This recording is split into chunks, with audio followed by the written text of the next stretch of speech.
The breakout play is moving according to the plan, and we may have an opportunity to long the market in the immediate short term. Several strategies have pointed toward the same targets, and usually when that happens, retail will call it. Welcome back to the channel on this Hump Day Wednesday. This is ARCa, and let's dive into ticker symbol FNGR. Let's kill 'em, team.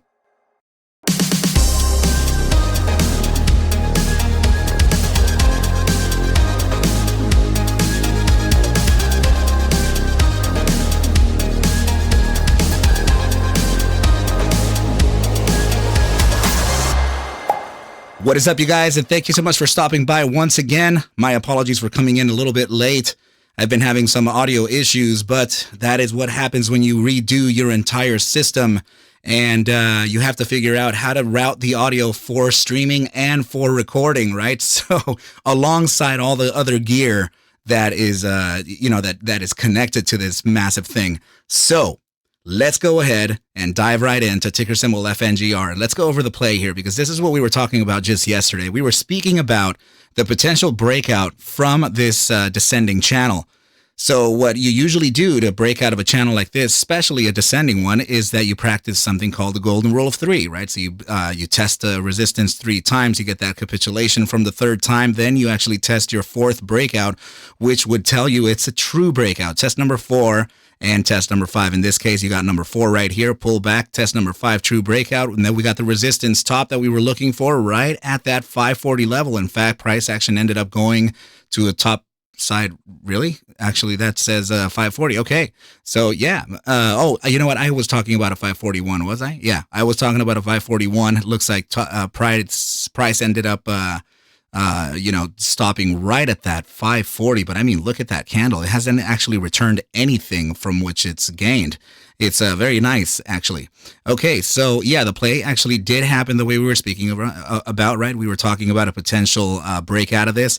Then sometimes, like I said, sometimes we decide to come back and validate the newly converted resistance into support, and sometimes we don't. But it appears as though we definitely needed it, and we already knew of that potential. The targets that we were talking about were 504 to 503. Price action ended up coming down to a low of 502 before recovering and eventually meeting that top side target yet again, right? So in fact, in the morning, actually, was it today in the morning? Yeah, it looks like in the AM, we ended up touching that 541 perfectly to that resistance that we spoke of, right? So yeah, things are looking good. Now, remember that there is a price objective here to figure out from FNGR, and that usually is by taking you can figure that by taking a trend line from the top side of the formation all the way to the bottom side. Then you apply it to the first breakout candle, not this one here. It would be this one, the one that's outside of the range entirely, right? So when you apply to that, you actually get left with a target of about $5.92. I want you to remember this target here, because it's not only the SMA 100 that's highly confluent to it. There are several other things. So I'm just going to go ahead and remind you right now, just to keep that 592 in mind. Okay, so what you're looking at here is the simple moving average 50-day period, right? So this is the SMA 50, and these are the lines here that I personally drew, right? This is what I'm thinking that the SMA 50 may actually do. In fact, it actually may be something like this, right? Or even actually, now that I'm really thinking about it, it may be a little more laxed than what we're speaking of, right? It is kind of reactive to how hard the upside is on the price action, right? But realistically speaking, it may be something like this, right? Which would introduce a potential pullback from where we are now. Okay, so that price action may actually go up another tick here before actually getting a pullback down to the now that I'm really looking at this downside, it looks like 527. I did mention it in Twitter, right? I was actually fearing that I wasn't going to be able to post something, so I started just kind of gaining some insurance here. I started picking up some little strategies here and there so that I can provide at least something for tonight. But yeah, so there is a potential here that we may actually get a pullback into this range here. I would say 520 to 527 before a continuation to the upside, and that would be the validation and actually conversion of the resistance from the SMA 50 into support, right? So we were resisting the 50. We got all the way back down here, right, to test the newly converted resistance into support of the channel. Then we actually came up and succeeded the upside of the 50. And now we may actually pull back to test that 50 as a support before continuing on to the upside. Never, never, never, dismiss those potentials, right? Because it is in the traditional rules, right? Upon breaking out of critical resistances or critical supports, breaking down supports, usually a retracement to test that or confirm that support or resistance is called for, right? So, all right, so now let's start talking about this. This is a chart that I showed you before. This is how we were able to call the downside, right? We noticed that we were riding an ascending broadening wedge, which is naturally a bearish formation. So this bearish formation had a bottom side target of about $5.87, of which price action ended up doing just like we said, right? And it ended up touching it right down there. It perfectly landed right at 587. Let me see if it did. Actually, it landed at 588. Let me just make sure of all these candles. I'm looking at the OHLC over here, right, on the low particularly to see. So when you hover over a candle, it gives you a low for 593 there, 591, 6 there, 607, 588. Yeah, so 588 was the take profit target on that. And it looks like, it should have been 586. But yeah, it met it perfectly, right? So after that, we built a 2-hour bearish engulfing. That validated, and it actually continued onto the downside here to continue what was already building. This was a descending broadening wedge. Now, the reason why I'm mentioning this is because this is a bullish formation, right? So when you're building this, again, the golden rule of 3, right? Test one of the resistance, test number 2, test number 3, and this is test number 4, true breakout, right? And then that was just yesterday. So we got up to that $5.41 level. Then today we dropped all the way back down, just like we said, to 502, and then we reclaimed. Now that 502, look at that. What do you know? We broke out from the broadening descending wedge. We came back and tested the newly converted resistance, right? We were resisting here, and we were resisting here, right? And then we broke out of this. We came back and validated it, and then continued on to the upside. Now, the first resistance that I'm talking about here is actually going to be located right at these tweezer, not quite a tweezer top, right at these candles here. So that's, I guess we can have a little temporary pullback right around the, I would say a temporary pullback from 559, just to be very critical, right? The ones that are on the way up, right? So I would say about 559 to about, I would have to favor that 556, right? So 559 at the top side of these candles here, 556 at all these little tiny candles there, and also the bottom side of this one here. Okay, so that we can face a little bit of a pullback there, which means that first we get that little top side. If anything, we may actually go to this upside first, then come back down to 527, then continue on to the upside and breaking this to eventually meeting the resistance of this level here, which is located at 587, which is also confluent to the take profit target of this formation here, which is at the genesis of the formation, 587, where we touched right here. So I just want to show you how things kind of work, right? So in the event to where these things play out the way I'm saying, then you would get something like this, right? Boom, you come back, test that SMA 50 that we were talking about, right, on the 3-hour time frame. We get that bounce from there, bam. Then we get this top side here. We end up resisting from this take profit from the ascending wedge. Then we come back down and test this range as a newly converted resistance into support. And then we continue onwards and upwards. We'll figure it out then, okay? But notice how price action goes, right? We're going up, down, up, down, up, down. We're going up. It's a zigzag, right? So it's not going to stay on an upward trajectory the entire time. Ideally, it would, right? It would be awesome if it did, but things play out the way they have to, right? This is literally human psychology. We're literally looking at ourselves here. All right. So now the topside target from this entire formation here would actually be a target that's confluent with the range high that we just had at 797. In fact, that take profit is 782. So you see how everything is kind of rhyming here? It doesn't, I'm not saying that we're going to 797. I want to really try to clear the area of about 588 to around 590 first, right? So I have this target here is right. I'm sorry. I asked you to remember the 592, right? Well, here you go. The take profit from this formation is 587, right? These candles here reaching that top side, 580, 588 to 590 right there. And then if we go back one chart, well, if you take that trend line from the bottom side to the bottom side to the top side of this channel, that gives you 592. And what's near the 592 in the 3 hour? You have the SMA 100 there, right at about 599 to $6. So yeah, lots of rhyming here. I do suspect that there could be a nice push to the upside. This is a right-angled triangle, and what you're noticing here is that this regression line, it was perfectly aligned here, and you can see, you can see clearly, right? Resistance, resistance, resistance, breakout, retest, retest, retest, failure, and then we came back up and regained the outside, and look at that, 502, retest on the triangle.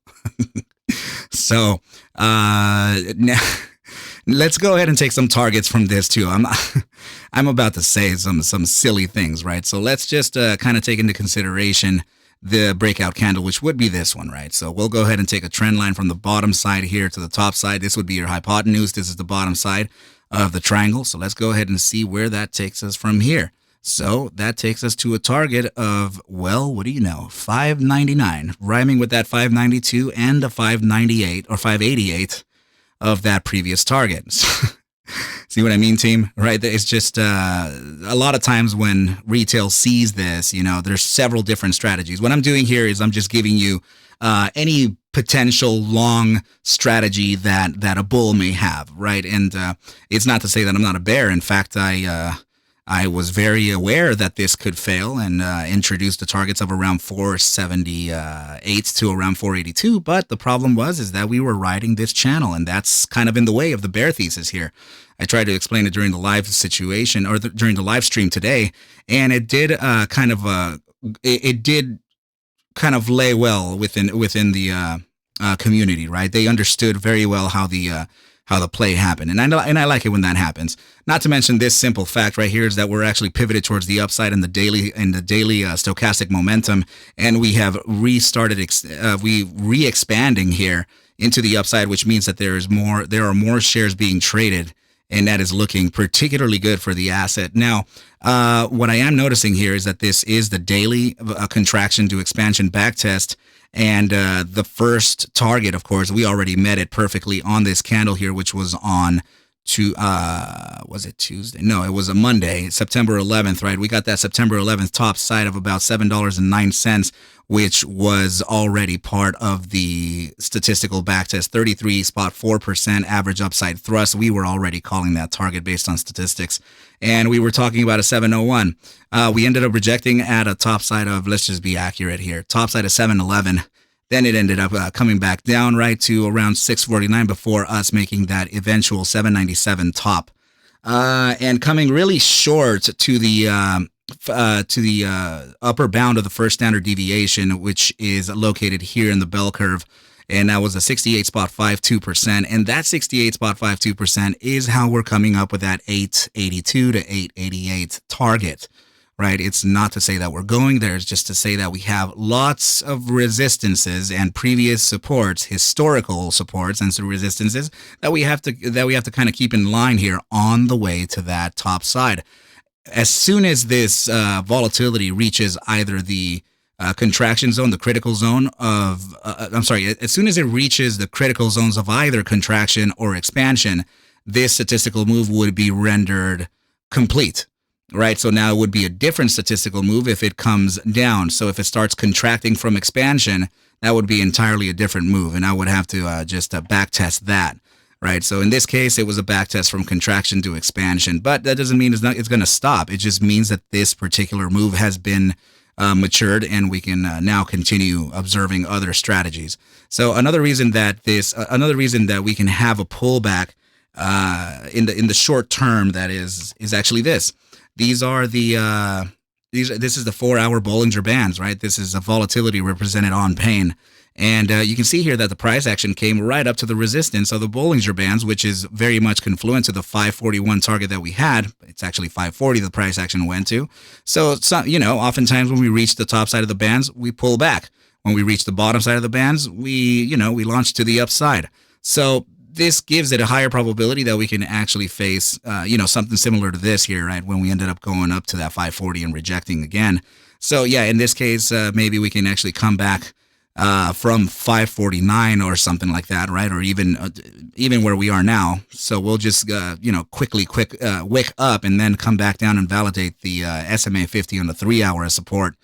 Now, the last part of the analysis here is actually the RSI, and please notice that the RSI is actually starting to pivot and it's actually starting to cascade into the larger time frames, just like we spoke about, right? So we have the 15-minute time frame here bleeding into the 30-minute with an upside pivot, 30-minute bleeding into the bi-hourly with that upside pivot here in the gravitational zone of the bull weakness percentile. Highly likely for this to get pulled to the upside. This is actually bleeding on to the 4-hour. The 4-hour looks like it could be facing a little bit of resistance there because it is slightly outside of the gravitational zone, but it is still slightly outside of it. So the chances are to the upside are a little greater than they are down. And let's see. Oh yeah, so immediate short-term time frame. We're right at the gravitational zone here of the bull strength percentile, likely to come back down and bounce from that gravitational zone here and continue onwards, just like it did right here, right there. Right, we got the gravitational bounce up to the upside. We may repeat that again and then continue onwards and upwards. So now the 4-hour time frame is, as you can see, bleeding into the 8-hour time frame. We actually have a bullish crossover here, and the 8-hour RSI signal represented by that blue line, cyan, baby blue, is sitting right at the gravitational zone of the bear weakness percentile.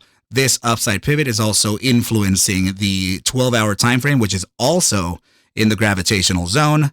And this 12-hour time frame is where it kind of locked in because the after hours went from 525 close to the 540 topside that we have now.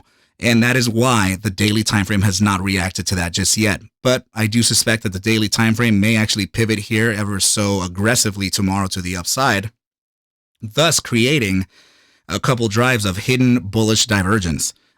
Regular bullish divergence, right? So it's going to be the opposition of price action versus momentum, and we'll go ahead and evaluate that in the morning too. Let's pay no mind to the 3-day and 5-day. These are still kind of waiting for the shorter time frames to really mitigate that, right? So, but everything's moving along the plan that we spoke of, right? No big deal here, team. We just have to be, we just have to keep it cool. We just have to keep it cool, man, because I think, there's still some upside here to observe with some zigzags, of course, but I think everything is feeling okay. Please take whatever I do show and iterate within these videos as just a form of entertainment, as I cannot suggest for you to buy, sell, or hold any assets whatsoever, ever, never, forever. I need you to do your own due diligence and everything will be cool. But with that said, team, I wish you well, a very, very good rest of your night, and I will catch you at the bell. Mañana. Audio.